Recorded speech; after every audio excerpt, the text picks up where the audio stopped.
What's up, guys? AC Card Shark back again. And Pixel We Sandwich. are on episode 31 of the Shark and Pixel Show. We finally have no issues with YouTube. So, It's been a long time. It yeah, feels good to be back. yeah, it feels good to actually be recording again, which it's awesome. But yeah, I mean, YouTube was just giving us a bunch of crap, and that's the reason why you guys saw like two like really old episodes just got uploaded from like August. And so we're finally back, and we're getting back into reviewing some games. Today we're going to be hitting up Fallout New Vegas, and a game that we both actually beat, which is really exciting. Yeah, we were not expecting to beat Fallout New Vegas. And that's one of the reasons why we both bought it, because we just always think of the Fallout games as being these long, arduous tasks to play through. But we actually enjoyed it and got through it, and I think we both enjoyed it quite a bit. Yeah, I mean, like, I mean, Fallout 3 was like my game of the year last year, and I had never beaten it, and I actually bought New Vegas and still had never beaten Fallout 3. This game actually made me go back and play Fallout 3 after I beat New Vegas, and I actually like sat there until I beat Fallout 3. So I've actually completed both of them now. I think you did the same thing. Yeah, it was the exact same order, too. I got New Vegas, played through it, and then I was like, oh my god, like, this was so much fun. I need to go back and beat 3. And I was shocked how short Fallout 3 was Yeah. when you're just doing the main quests. Yeah, that's what I did the same thing. Like I went back and I just did the main quest just to get through it, and I think I beat it in like what 9 hours or something like that. I said something like real short, and I was like, oh Yeah, my god! I'm like, I thought this game was bigger than it was, you know? yeah. And We didn't do any of the side shit. yeah, but I actually just started doing the DLC and everything for Fallout 3. But anyway, so yeah, reviewing New Vegas. Basically positives. I mean, it's Fallout. It's just a continuation. It's another Fallout game, which all the good stuff that comes with it. Um, it's it's just like this huge world, and obviously for me it was a huge positive because it took place in like a casino town. So that was just like a huge draw. I mean, that's the reason why I bought the limited edition version, because I wanted to get like the poker chips and the cards and all that kind of stuff. I mean, I liked the setting. I thought was a positive just because it was in Vegas, but it sort of was a negative as well. But I'll get to that later. But what were some of your positives there? Well, we were both really scared of this game because it was developed by Obsidian, Yeah, and we all know Obsidian for fucking up KOTOR 2, and a lot of people didn't like Alpha Protocol, but we kind of did. So some people were kind of scared about New Vegas, but I feel like it's pretty much their best game. Like you said, it's definitely more Fallout, but the best part of it is just like how it doesn't take itself as seriously as Fallout 3 did. yeah. Like there's a part where you come across like um, this like mutant wearing like a wig and sunglasses, and like just some of the things in this game are just like insanely quirky and funny. Yeah. And I think that was a huge improvement actually over Fallout 3, which was kind of cool for me. Yeah, it was a little bit more lighthearted, and Yeah. I view it as a positive and a negative because like the I think the part that I fell in love with Fallout 3 was the fact that I mean it really drove home the seriousness of like the environment, and like the fact that when you first went out into that world and saw like the destruction that humans did to the earth and everything, and like it almost needed that seriousness, where this one's just kind of like, okay, we've already hit you with that. Now let's kind of lighten the mood a little bit, but still give you the same amount of fun and big world to explore and everything else. And so it's kind of like a positive and a negative in my book, because I kind of like the fact that it hit you that hard. Yeah. It just kind of drove that point home, which was kind of cool. But the only thing, one of the things I didn't really like about it was how buggy it was, and I don't think I hit it. I don't think I hit as many bugs as you did. But It definitely gets worse as the game progresses and you get higher levels, and oh yeah, it has to definitely. keep track of all your perks and everything. So, like, I think from like level 1 to 10 or 15, it was running pretty good. And then when I got to like level 20 to like 25 is when it started to crash and Yeah. freeze up on me. Yeah, it was it wasn't too bad, but I mean if you guys listening right now have not played this game or haven't picked it up yet, just make sure you're saving your game as often as possible. Just keep saving, because at some point all of a sudden it'll just either freeze or you'll get stuck on like a rock or something and you can't move or something. So that way, at least if you're saving consistently, you can just go back only a little bit to then continue on. Because that's the thing that I hit the most, was like I got stuck on like nothing Like there'd be nothing around me, and I'd just be like, okay, why can't I move? And you know, Yeah. it kind of, you know, normally I'd be harder on a game about stuff like that, but this, I mean, we were talking about this at one point when we were playing, and it's just like, it's such a huge game that you kind of forgive it a little bit, you know, like it's such a huge world, and there's so much that they have to put into this game that it's almost like, all right, whatever, I'll just load my game up, no biggie, and then you just keep going. You know, it's not really like it's a negative, but it's not really as big a one as if, let's say, Alpha Protocol, you know, you got randomly stuck in that game. Like the game's not that big, you know, so Yeah.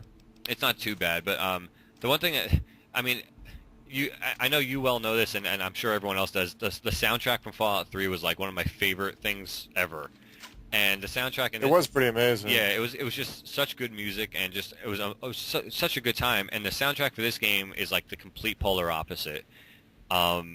It's just like I don't know about that. I don't know. There's a few songs I enjoyed. Like there's like some Sinatra in there, which was like, all right, that's cool.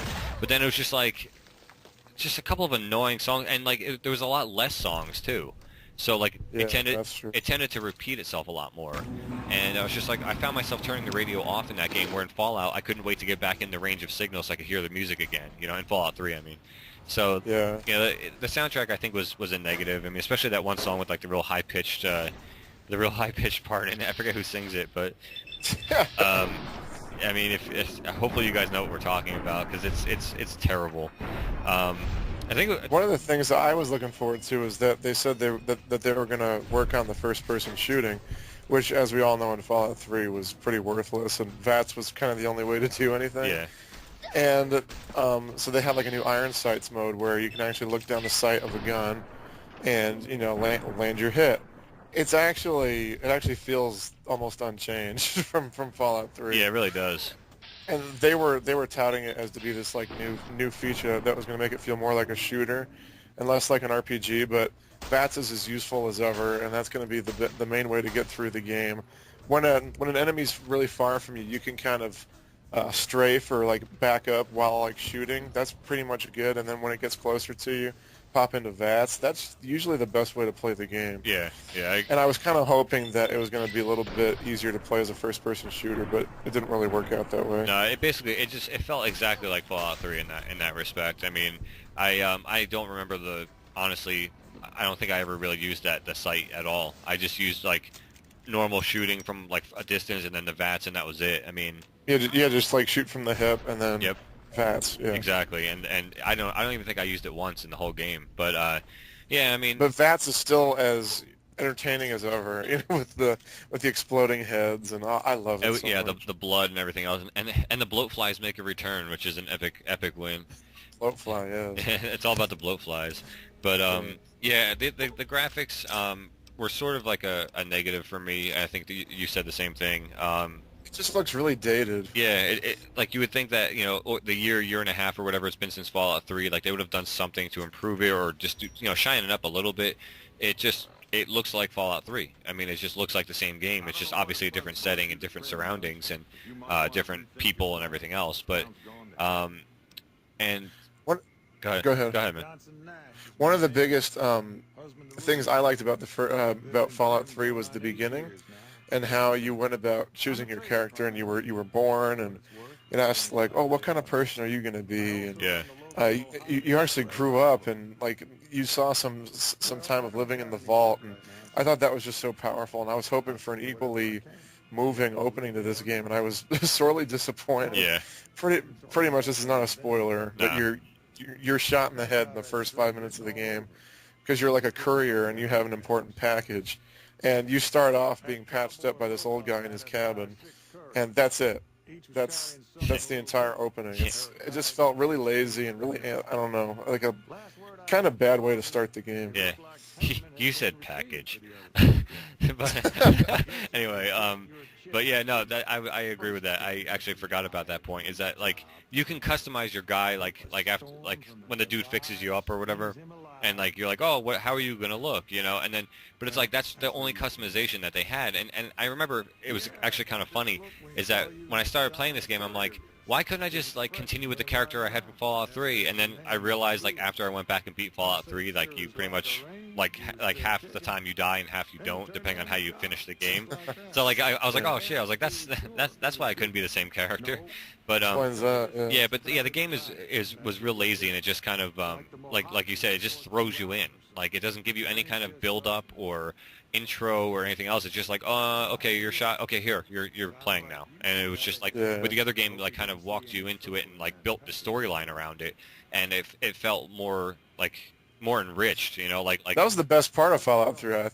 I thought it was definitely the better part of the story and the game. Yeah, and getting out of the vault and then finally seeing the wasteland, and that whole part was so magical. And there wasn't anything like that in this game. it's kind of like almost like comparative to BioShock 1 and 2. Like BioShock 1 was so like such a magic game because like I remember you talking about how like swimming to the lighthouse, what the hell is down there? You don't know what you're going to come across. It's the same thing with Fallout. That was such a great moment. Yeah, and that's the same moment I had. That's the reason why like Fallout 3 is kind of like my, like your BioShock. I that feeling I got when I first played Fallout and I first went to the surface, and and then like BioShock 2 was just like, okay, whatever. Like you're still in Rapture. You already know what you're going to see. It's kind of like what New Vegas was. Like you're going to see like the people who are, had the radiation poisoning, and you're going to see like all these mutants, and like it didn't have that level of surprise or anticipation that the first one or Fallout 3 did. And and along the same lines, it really like the plot excuse me, the plot was like a lot thinner, I guess, than the first one.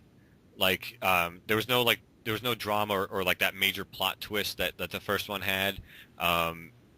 Like the drama wasn't there, like it just felt like you were just kind of sailing along, and nothing kind of went up or down. It was just kind of like there was no missions that were like, oh my god, that was amazing. Like in Fallout 3, obviously the Megaton situation was like a huge part of the game that a lot of people just didn't even do. Yep. And it just seemed like maybe we didn't find that mission in Fallout New Vegas, but throughout our playthrough experiences, we didn't see anything that kind of matched that level of wow. Yeah, I mean, I still want to go back because I mean, I did a lot of the side quests, but I haven't actually like really dove, like I didn't dive into like all of it. So like I'll be going back too for sure. Yeah, so I mean, you never know. We may find like a little side mission or side quest that actually is like, whoa, that's what I was looking for. But I mean, we played a lot of the game, and we didn't really find that. So I mean, it's kind of a little bit of a negative there too. But yeah. So score wise, what are you thinking? Well, it's funny because we sound so negative on this game, but it's amazing. It's true. It's true. Yeah. It's just so funny because it's such an amazing game. It's so easy to get nitpicky. Yep. Because everything is so amazing about it, and it's like, oh, but if those couple little things were fixed, it would just be another, breakthrough game, just like Fallout 3 was. Yeah. I have to give it a 9. I mean, it's not deserving of anything below a 9 in my eyes. Yeah, it's buggy, but I mean, God, just think about how fucking big this game is. Yeah. Like the fact that you can have all those different perks, and it remembers where you leave things, and it's just I don't know how they make these games at all. Yeah. So 9 for sure for me. Yeah, I'm gonna actually go higher. I'm gonna say like a 9.5. And for the same reasoning is that if those bugs and the soundtrack was a little bit better, the graphics maybe had a little bit more of an update, like it would have been a perfect 10 in my book. The game was entertaining, it was fun, it just had that same play like Fallout 3, which, I was pleasantly surprised because, I didn't expect them, especially with Obsidian taking care of the game. I expected it to be like a 7.5, and it's just, like I said, if they had just fixed those couple things, like those couple of bugs, which, again, I kind of pardon that just because of the fact it's such a big game. But, like, the soundtrack, the graphics, like, there was no major, like, plot twist. Like, if those couple small things had been there or fixed, I think I would have probably been giving it a 10. I mean, I played the hell out of it. Yeah, I can see that. Yeah, I played the hell out of that game. So, I mean, I got to go, like, 9.5. But, I mean... It's just, I mean, worth every penny to go pick up if you guys haven't picked it up yet. Yeah. The bottom line is if you love Fallout 3, this is a no-brainer. That's it. You need to go buy it. Yeah, that's it. So all right, guys, that's going to do it for our Fallout New Vegas review. So that's until next time, guys. This is AC Card Shark. And Pixel Sandwich. All right, take care, guys. Night.